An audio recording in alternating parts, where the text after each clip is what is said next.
ustedes. Gloria a Dios, cantábamos, no temo el mañana porque Él vive. La victoria es obra de nuestro Dios vivo, no del poder humano, y de esa manera podemos hablar estas palabras confiadamente. Porque Él vive, no temo el mañana. Vivimos en un mundo donde casi todos los días enfrentamos posiblemente angustia, temor, diferentes circunstancias, ya sean políticas, sociales, familiares, espirituales, pero hermanos, confiemos, el Señor vive y Él está con nosotros siempre. Les voy a invitar, mis hermanos, que abran sus Biblias, por favor, ahí en Primera de Samuel, capítulo 17. Vamos a continuar, como hemos estado viendo en los últimos 2 meses, esta serie del libro de Primera de Samuel. Y este domingo toca estudiar, toca ver lo que la palabra del Señor nos dice ahí en Primera de Samuel, capítulo 17. Un capítulo que es muy famoso, muy leído, inclusive es una de las historias cuando, varios de nosotros, si crecimos en un lugar cristiano, en un lugar donde se abría la Biblia o se contaban historias bíblicas, cuando éramos niños escuchábamos de la voz de nuestros padres, de la voz de nuestros maestros de escuelas dominicales, esta historia de David y... Iba a decir a los niños que dijeran, pero ya, contestaron David y Goliat, hermanos. Es una historia, como lo dije anteriormente, muy común. Y en la cultura popular, hermanos, inclusive lo escuchamos en la televisión, en el radio, en las redes sociales, escuchamos decir esta famosa frase: eso es un caso de David contra Goliat, ¿no? Relacionado a la manera en la cual podemos ver a puede ser una persona sin muchos recursos enfrentándose con un Goliat, ¿no? En este caso con el sistema, ¿no? Podemos hablar también de un equipo débil contra el favorito, ¿no? Hemos escuchado, perdón, no voy a ofender a mis hermanos de la CONCACAF, pero hemos escuchado esa frase: el gigante de la CONCACAF, ¿no? México, ¿no? Se enfrenta, no sé, no voy a decir el país, ¿no? Se enfrenta con el gigante de la CONCACAF, ¿verdad? También, como hemos escuchado, una empresa pequeña contra una multinacional, ¿no? No sé, una persona que vende aguas frescas de horchata, Jamaica, se enfrenta con Pepsi Cola o con Coca-Cola, ¿no? Y empieza ahí, ¿no? Todo esto, ¿no? Y escuchamos muchas veces esto, ¿verdad? Esto es un caso de David contra Goliat. Pero, hermanos, el problema es que muchas veces como iglesia leemos este capítulo 17 de Primera de Samuel igual que el mundo. Escuchamos decir, o inclusive muchas veces pensamos: si tú eres valiente, si te esfuerzas, si crees en ti mismo, puedes vencer a tu Goliat, ¿verdad? Muchas veces podemos decir eso, podemos pensar que esta historia se trata de esto, de una historia de superación personal, una historia en la cual que si tú eres valiente, si tú te esfuerzas, si tú crees en ti mismo, puedes vencer a tu Goliat. Pero hermanos, esta frase es una lectura centrada en el hombre. Pero gloria a Dios, el propio relato bíblico, el propio capítulo 17 que vamos a ver esta mañana, nos corrige. Porque no se trata del poder humano, sino del poder de Dios. Un Dios vivo obrando en quienes confían en Él, hermanos. Esto es lo que vamos a ver en esta historia de David y Goliat esta mañana.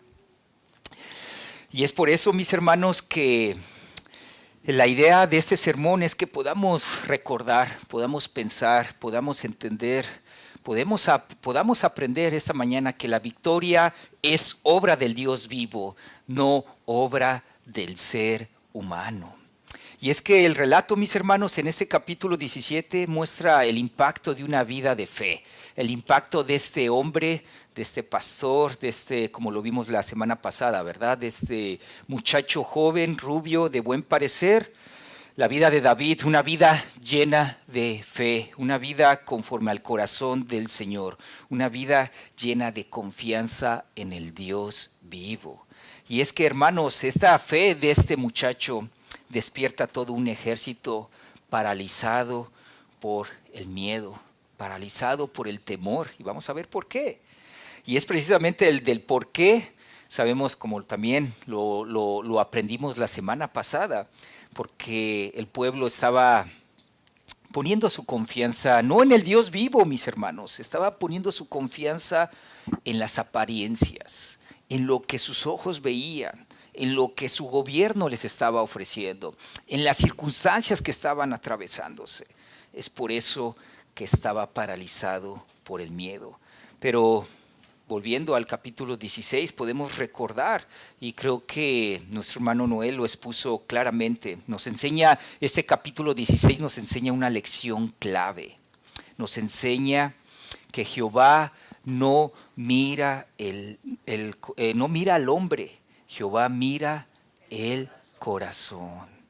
Y es que con este versículo, con estas palabras de nuestro Señor allí en ese capítulo 16, ahora el capítulo 17 es como una lección objetiva de esta realidad. Y lo vamos a ver a continuación y bueno, me voy a adelantar un poquito a lo que es el texto, pero vamos a ver cómo este hombre gigante, Goliat, es todo apariencia, es todo lo que mira el hombre, es altura, armadura, espadas, hierro, escudos, inclusive gritos, ¿verdad?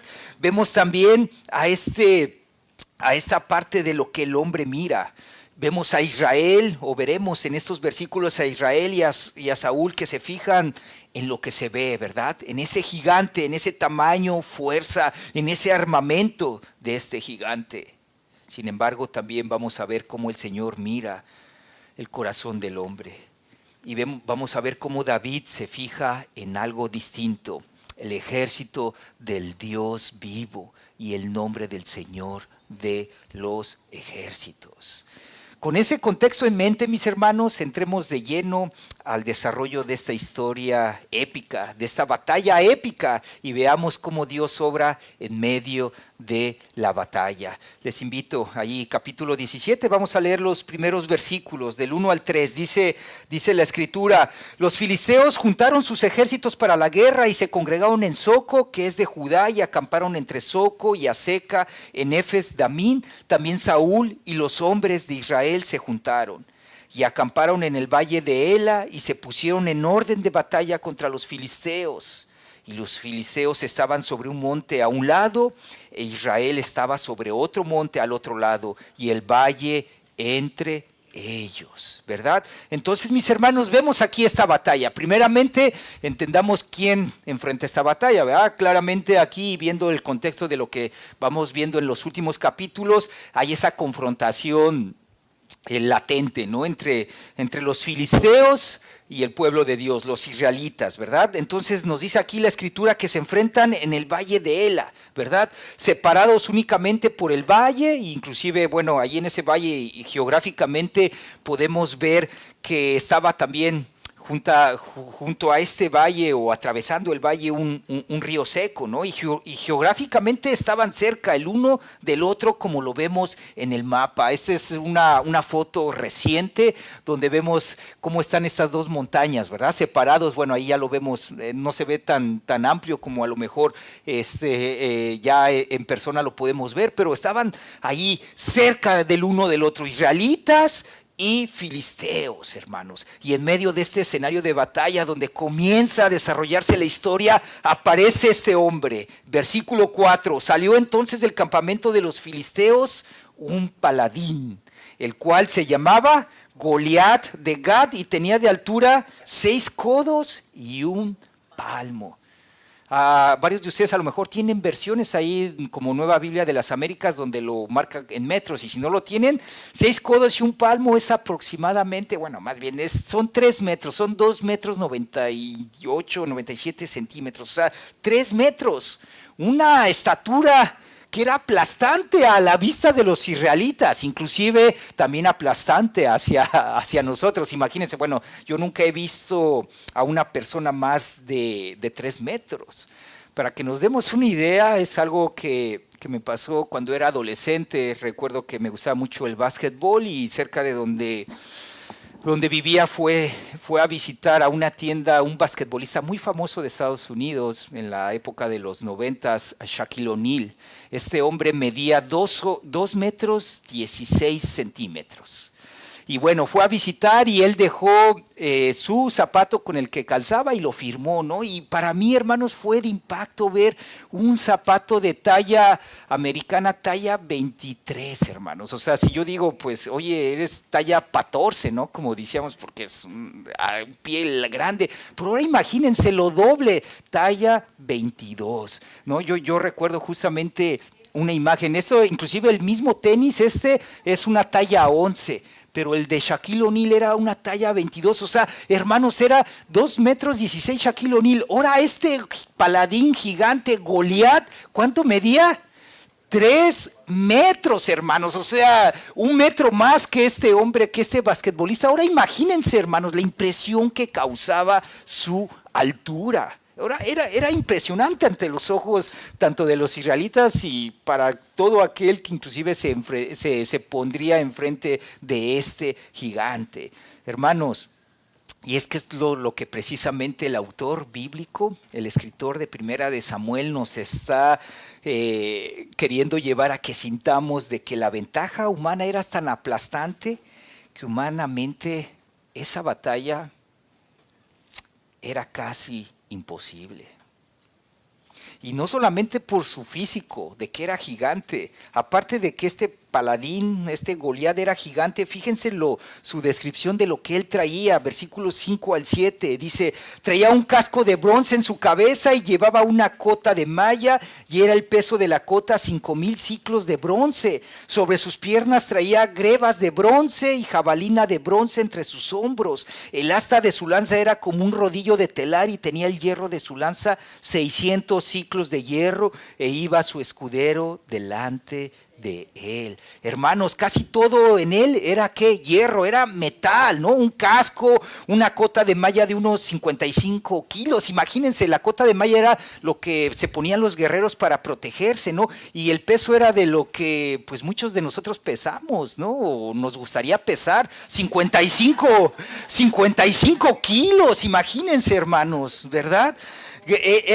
Dice que aparte grebas, ¿no? Las grebas son las espinilleras, ¿no? Las conocemos ahora en el fútbol, ¿no? Los futbolistas se ponen espinilleras. Él tenía esas espinilleras también de bronce y aparte tenía una lanza con una punta de hierro de unos 6 kilos. Aparte de todo el peso que él cargaba esa lanza y aparte un gran escudo delante de él.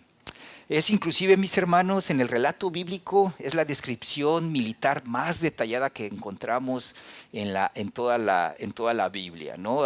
Nos da esos detalles, aparte de la estatura física de Goliat, nos da el detalle de que era su armamento.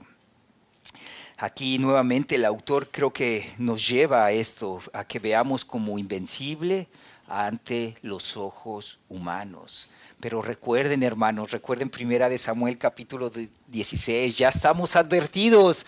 Dios no se impresiona ni con la altura, ni con todas sus armas de este Goliat, porque Él no mira el corazón del hombre, Jehová mira el corazón.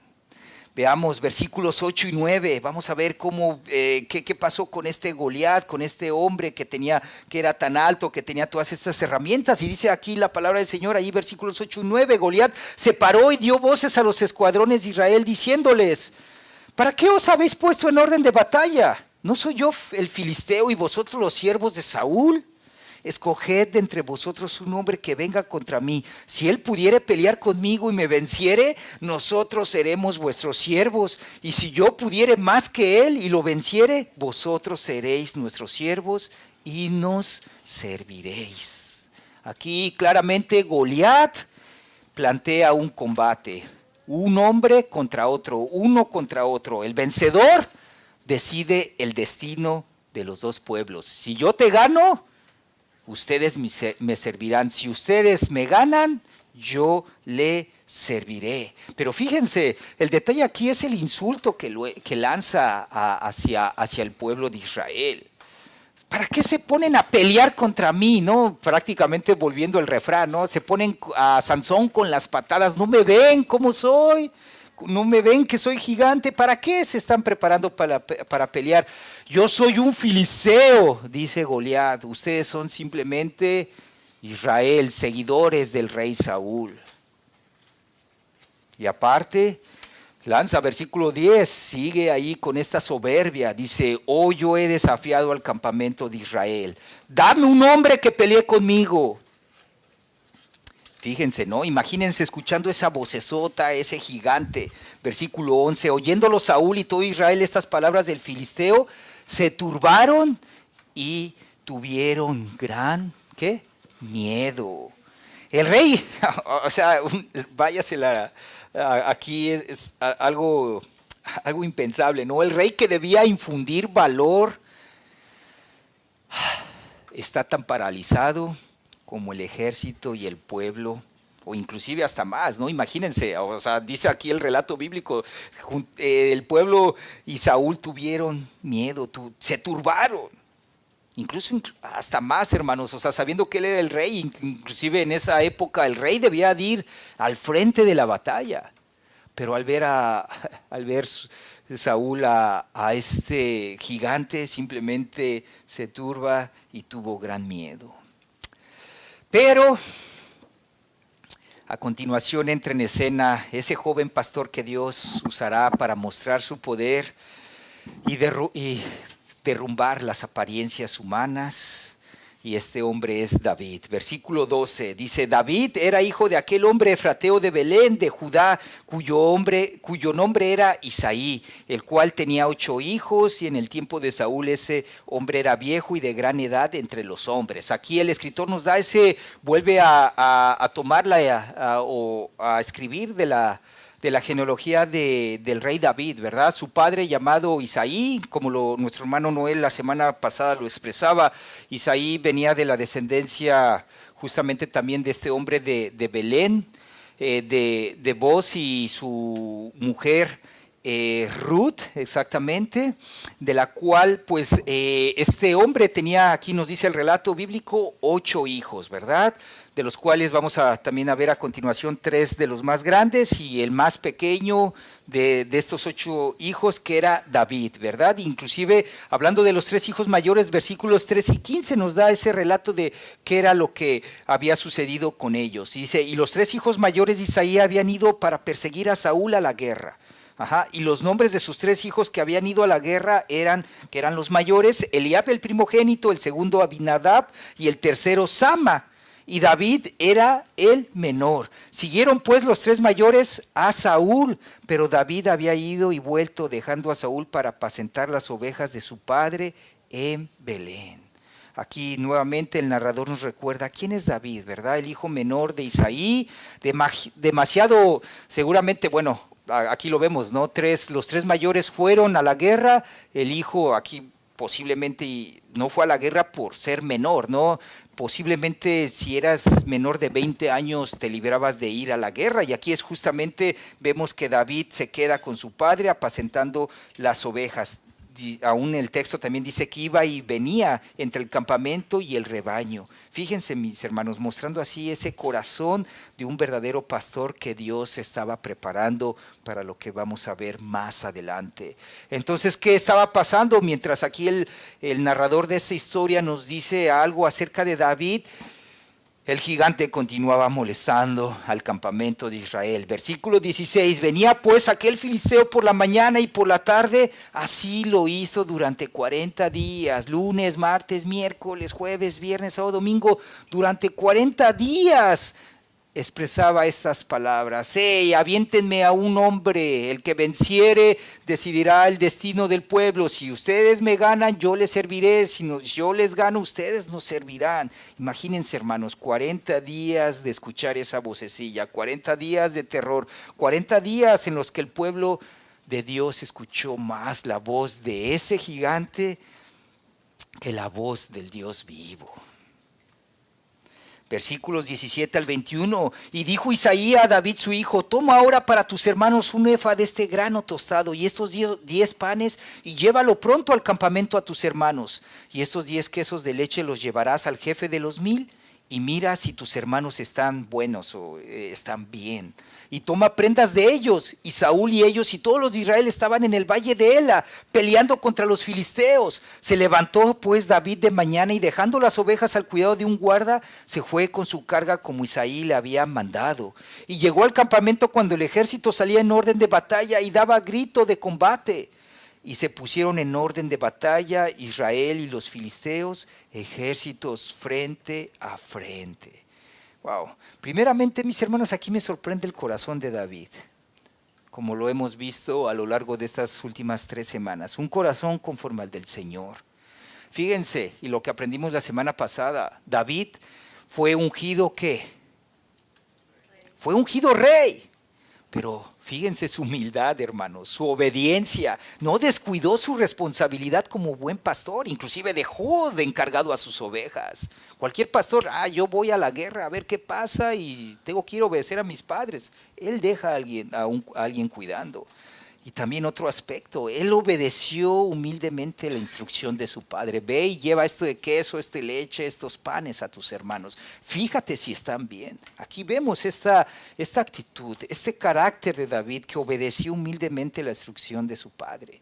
Y esto nos lleva, hermanos, a una alusión clara a nuestro Señor Jesucristo. Su humildad, su obediencia hasta la muerte, como lo diría ahí Pablo en Filipenses. Él se humilló, él obedeció hasta la muerte de cruz. Versículo 22 y 23. Entonces este muchacho obediente, este muchacho humilde, David, dejó su carga en mano del que guardaba el bagaje y corrió al ejército. Y cuando llegó, preguntó por sus hermanos si estaban bien. Mientras él hablaba con ellos, he aquí que aquel paladín que se ponía en medio de los 2 campamentos, que se llamaba Goliat, el filisteo de Gat, salió de entre las filas de los filisteos y habló las mismas palabras, y las oyó David. Recordamos, 40 días hablando las mismas palabras Goliat, pero un detalle importante, David no las había escuchado. Justamente llegando a ver si sus hermanos estaban bien, David escucha esas palabras recordando esas palabras de Goliat. ¿Para qué se preparan para pelear? Yo soy el filisteo, ustedes no son más que siervos de Saúl. Otro detalle, vuelve a repetir aquí el narrador: y todos los varones de Israel que veían a aquel hombre huían de su presencia y tenían gran temor. Versículo 24. Mientras Goliat habla, ¿qué pasaba? El pueblo simplemente temía de miedo, se acobardaba. Mientras el gigante se burlaba, nadie piensa ni levanta la mirada al Dios vivo. Podemos preguntar esto: oigan, pero si estaban atravesándose esta situación, viendo a este gigante, a este Goliat que los estaba insultando, que los estaba retando, ¿por qué no alzaban su mirada al Dios vivo y pedían su ayuda? No lo hacían. Versículo 25 dice: y cada uno de los de Israel, en vez de pedir al Señor, estaban pensando en otras cosas, como una recompensa. Dice: ¿no habéis visto a aquel hombre que ha salido? Él se adelanta para provocar a Israel. Al que le venciere, el rey le enriquecerá con grandes riquezas, y le dará su hija, y eximirá de tributos a la casa de su padre en Israel. Vemos, hermanos, ¿verdad? En vez de ir a pedir ayuda al Dios vivo, en vez de reconocer su debilidad ante esta adversidad que estaban pasando con Goliat, simplemente el ejército, el pueblo, hablan de esa recompensa que Saúl les dará a aquel que venciere a este gigante.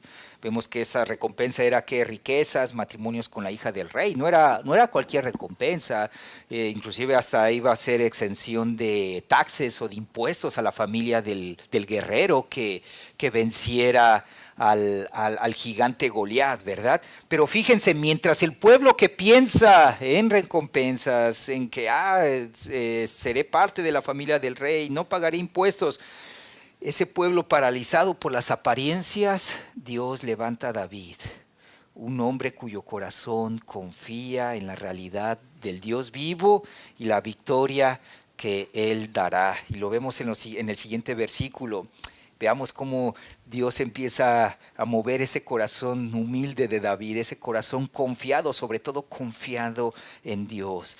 Dice, entonces habló David a los que estaban junto a él, versículo 26, diciendo, ¿qué harán al hombre que venciera a este filisteo y quitara el oprobio de Israel? Porque, fíjense la pregunta que lanza, hermanos. ¿Quién es este filisteo incircunciso para que provoque a los escuadrones del Dios viviente? Wow, mientras David llega, ve lo que todos no ven. Y de esta manera reacciona de una manera diferente. El pueblo de Israel ve a Goliat y ¿qué pasa? Huyen de miedo. Pero David ve a Goliat y ¿qué hace, mis hermanos? Percibe un ataque directo al Dios vivo de Israel. Diciendo y haciendo esa pregunta, ¿quién se cree este filisteo gentil, incircunciso, para desafiar al ejército del Dios viviente? Fíjense, mis hermanos, lo que conlleva tener la confianza puesta en Dios. Cuando uno tiene la confianza puesta en Dios, realmente ve la voluntad del Dios. Ve lo que el Señor está poniendo en medio de las circunstancias. Simplemente el pueblo no tenía confianza, no tenía su fe puesta en Dios, y es por eso que simplemente ellos veían temor, veían miedo, veían arrogancia, veían esta parte de verse inferiores al lado de este gigante Goliat, ¿no? Y bueno, a lo largo de estos versículos no vamos a entrar a detalle, pero el hermano mayor escucha y se molesta no solo por lo que David había preguntado, sino también por la presencia de David allí en el campo de guerra. Pero bueno, no vamos a entrar a detalle, pero fíjense, esta pregunta que David hace, ¿quién se cree este filisteo incircunciso para desafiar al ejército del Dios viviente? Llegan a los oídos del rey Saúl, quien de inmediato manda a llamar a David. Hey, a ver, ¿qué estás diciendo? ¿Qué pregunta acabas de lanzar? Y lo vemos a continuación, versículos 31 y 32, dice, fueron oídos las palabras que David había dicho y las refirieron delante de Saúl, y él lo hizo venir, y dijo David a Saúl, no desmaye el corazón de ninguna causa de él, tu siervo irá y peleará contra el filisteo. Fíjense, mis hermanos, David dice lo impensable, lo que ningún guerrero, ningún hombre de Israel diría. Le dice a Saúl, hey, tranquilo, no desmaye el corazón de ninguno. Yo iré y pelearé contra el filisteo. Y fíjense, Saúl, ¿cómo va a responder? No va a responder con un corazón humilde ni un corazón confiado en Dios. Responde realmente con una lógica humana, y lo vemos en el versículo 33, dice, no podrás tú ir contra aquel filisteo para pelear con él, porque tú eres, ¿qué? Muchacho, y él, Goliat, es un hombre ¿de qué? De guerra desde su juventud. Es como si Saúl le dijera, él, ¿no estás viendo la realidad? Él es un guerrero y tú solo eres un pastor.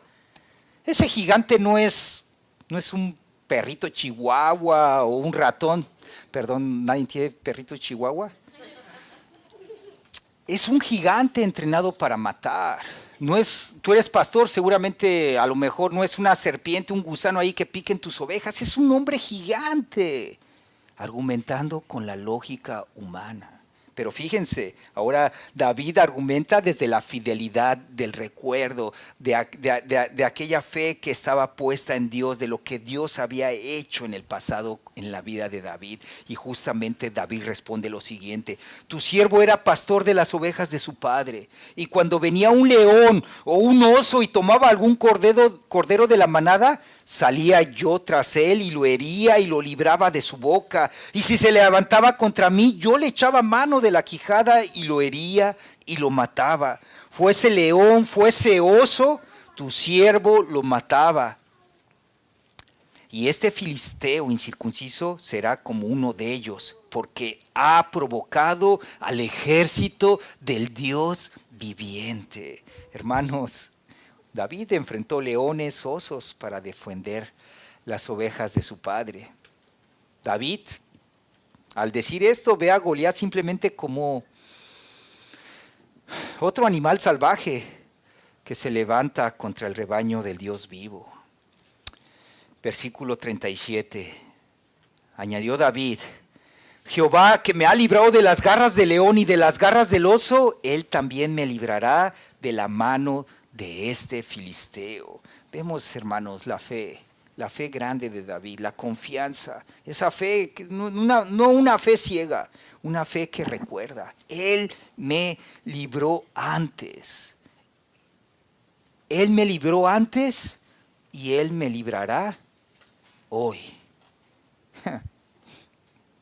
Gloriosa fe, gloriosa confianza que Dios pone en el corazón de David. Y dijo Saúl a David, seguramente estas palabras, sabiendo que, y viendo el contexto, Saúl ya no tenía el Espíritu Santo, inclusive Dios había mandado a un espíritu de maldad en Saúl, pero en esa poca lucidez que a lo mejor le quedaba a Saúl, Dios permite que abra su boca y Saúl le dice, ve, Jehová esté contigo. Fíjense, Saúl acepta, pero como lo vamos a ver a continuación, sigue pensando en términos de estrategias humanas. Porque veremos el choque precisamente de esas dos confianzas, de esas dos fees a continuación. La confianza en el poder humano versus a la confianza en el poder del Señor. Y versículo 38 y 39 lo vemos de esta manera. Dice, y Saúl vistió a David con sus ropas y puso sobre su cabeza un casco de bronce y le armó de coraza y ciñó David su espada sobre sus vestidos y probó a andar porque nunca había hecho la prueba. Y dijo David a Saúl, yo no puedo andar con esto porque nunca lo practiqué. Y David echó de sí aquellas cosas. Imagínense, ¿no? Joven pequeño y pues nunca había, como el mismo David lo relata, ¿no? Nunca he sido un hombre de guerra, nunca me he puesto esto. Pero fíjense, ¿no? Saúl viste ahí con su propia armadura a David, con su túnica, coraza, casco y espada. Y vemos, ¿no? La reacción de David. Ni siquiera puede caminar, no estaba acostumbrado y simplemente rechaza esta vestidura que Saúl le estaba dando. Y es que, hermanos, Saúl piensa que la victoria viene por los mismos medios que usan las demás naciones como los filisteos.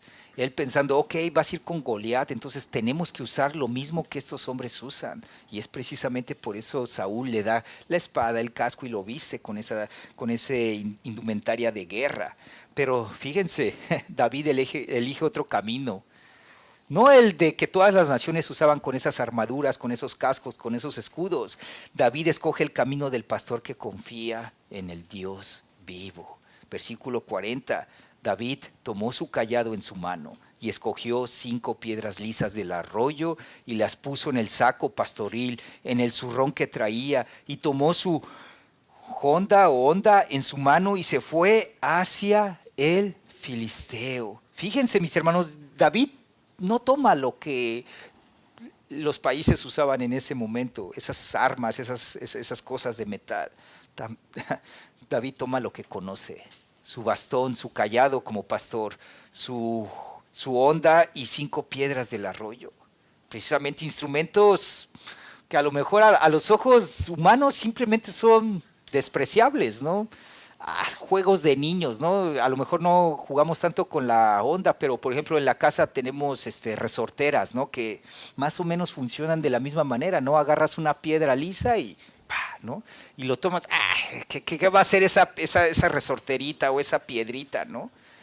Instrumentos sin gloria humana, pero moldeados por Dios mismo. Versículo 41.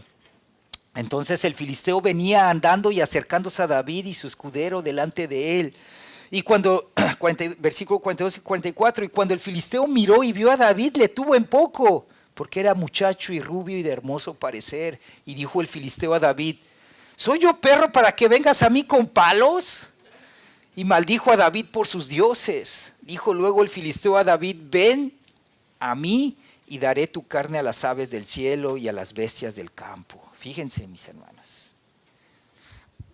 Goliat ve a David y lo menosprecia, ¿no? Su apariencia física. El hombre ve simplemente con lo que,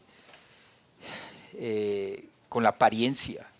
Y justamente ve, ¿no? Lo menosprecia a David siendo un joven que, aquí como lo dice, ¿no? Rubio, guapo, sin armadura. Inclusive lo ridiculiza. ¿Acaso soy perro para que vengas a mí con palos, seguramente haciendo referencia de su cayado con el cual David salía a la batalla. Pero lo peor de todo son estas palabras: maldice por sus dioses. Sin saber, mis hermanos, que este mismo gigante, este mismo paladín, el mismo estaba entrando en maldición. Porque el blasfemo debe ser apedreado, así como lo dicta la ley de Dios. Y lo vemos, mis hermanos, Levítico 24:16. Fíjense, Goliat había blasfemado contra el Dios de Israel, al Dios vivo, el Dios único y todopoderoso. El mismo Dios da esta ley: y el que blasfemare el nombre de Jehová ha de ser muerto. Toda que la congregación lo apedreará, así el extranjero como el natural. Si blasfemare el nombre de Jehová, de Yahweh, de Dios, ¿qué? Que muera. Entonces dijo David al filisteo, versículo 45, ¿tú vienes a mí con espada y lanza y jabalina? Mas yo vengo a ti en el nombre de Jehová de los ejércitos, el Dios de los escuadrones de Israel, a quien tú has provocado. Fíjense, mis hermanos, David reconoce el arsenal de Goliat, ¿no? Su espada, su lanza, su jabalina, al escudero que tenía ahí. Pero David confía en su propio arsenal, mis hermanos. Su arsenal es este: yo vengo a ti en el nombre de Jehová de los ejércitos, el Dios de los escuadrones de Israel. Y vemos, mis hermanos, a continuación otra revelación, o más bien otra declaración que revela la enorme fe que David tenía en Dios. Versículo 46. Le dice David a Goliat: el Señor te entregará hoy en mi mano, y yo te venceré y te cortaré la cabeza, y daré hoy los cuerpos de los filisteos a las aves del cielo y a las bestias de la tierra. Justamente aquí David profetiza lo que Dios hará hoy, lo que hará en ese momento. Dios entregará a Goliat en sus manos, David le cortará la cabeza, y los cuerpos de los filisteos serán alimento ¿de quién? De las aves.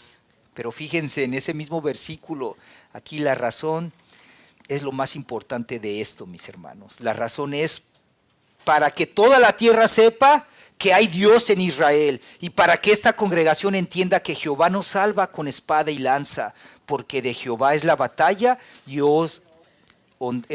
Él os entregará en nuestras manos. Wow, me encanta esto, mi hermano. Creo que aquí se resume toda la teología del capítulo.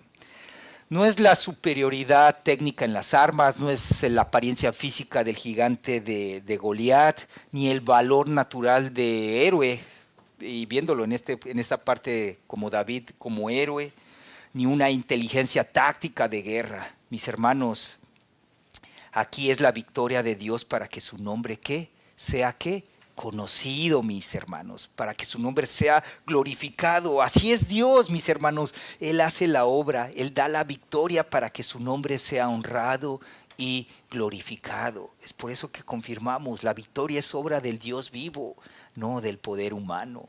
Y ahora vemos justamente en estos siguientes versículos cómo Dios confirma con hechos lo que David había confesado en palabras. Versículos 48 y 49. Y aconteció que cuando el filisteo se levantó y echó a andar para ir al encuentro de David, David se dio prisa y corrió a la línea de batalla contra el filisteo, y metiendo David su mano en la bolsa, tomó de allí una piedra y la tiró con la honda, e hirió al filisteo en la frente, y la piedra quedó clavada en la frente y cayó sobre su rostro en tierra.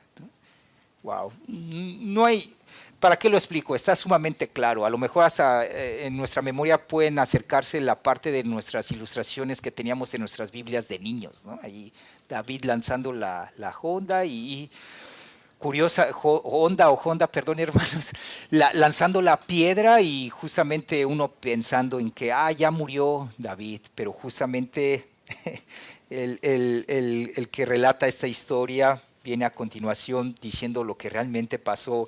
No murió con esa piedra, sino dice: así venció David al filisteo con honda y piedra, e hirió al filisteo y lo mató sin tener David espada en su mano. Entonces corrió David y se puso sobre el filisteo, tomando la espada de Goliat, Sacándola de su vaina, lo acabó ¿de qué? De matar y le cortó con ella la cabeza. Y cuando los filisteos vieron a su paladín muerto, huyeron. Wow. Aquí creo que es explícito, el texto subraya que David simplemente vence sin tener espada en su mano, simplemente venciendo a este Goliat con esta piedra de su honda. Tomando la propia espada de Goliat, lo remata y le corta la cabeza, ¿no? En los versículos después también los vamos a ver, ¿no? Bueno, no vamos a ver esta mañana, pero la misma cabeza la agarra mismo David y va ahí en el pueblo, ahí en Jerusalén, se presenta con Saúl con la misma cabeza. Hermanos, eso es una victoria épica, contraria a toda lógica humana, que nos recuerda una verdad innegociable. La verdad de esta idea, de este sermón: la victoria es obra del Dios vivo, no del poder humano. Pero hermanos, lo principal y lo esencial de esto, la historia no termina con David, mis hermanos. Esta victoria apunta más allá. Apunta hacia el Hijo de David, nuestro Señor Jesucristo. Y fíjense, David, mis hermanos, no es simplemente un ejemplo de valentía, de heroísmo. Es una sombra del verdadero Rey, nuestro Señor Jesucristo. Así como también David luchó en lugar de Israel, Cristo luchó en nuestro lugar. Él enfrentó al enemigo que nosotros jamás pudiéramos vencer. Justamente cantábamos, ¿no?, hace rato, acerca de la muerte. El Señor venció la muerte en su resurrección. Nosotros simplemente no hubiéramos podido vencer esta muerte. No pudiéramos inclusive ni siquiera haber vencido el pecado, mucho menos a Satanás. Nuestro Señor Jesucristo lo logró en la cruz. Por eso, mis hermanos, el llamado de esta mañana no es de que seas como David, sino el llamado de esta mañana es: confía en Jesús y vive a la luz de su victoria. Ese es el llamado de esta mañana, y creo que es el llamado que nos da este capítulo 17. Porque justamente recordando acerca de esta victoria que el Señor nos ha dado. Palabras de Pablo allí en Romanos capítulo 8, versículos 17, nos recuerda esta realidad, hermanos. Antes, en todas estas cosas somos más que vencedores por medio de nosotros, por medio de las circunstancias, de las cosas que nos suceden. No, por medio de aquel que nos amó, por medio de nuestro Señor Jesucristo. Así que, mis hermanos, creo que hemos aprendido esta mañana este capítulo. La historia entre el gigante y el pequeño, la historia entre David y Goliat, no es una historia de superación personal. Es una revelación gloriosa del carácter de nuestro Dios. Un Dios que salva poderosamente. Y quiero terminar con esto, mis hermanos. Recordemos, la victoria ya ha sido ganada por nuestro Rey. Si es así, si nosotros hemos puesto nuestra confianza en nuestro Rey, nuestro Señor Jesucristo, entonces vivamos con la confianza de David, con esa confianza que vemos en este capítulo 17, esa fe dura, esa fe puesta, no una fe ciega, una fe con el conocimiento de quién era Dios, el Dios vivo, el que iba a dar la victoria, el que iba a dar la batalla a favor de Israel. Asimismo, mis hermanos, que en cada batalla espiritual podamos proclamar: la batalla es del Señor, porque la victoria es obra del Dios vivo, no del poder humano. Oremos.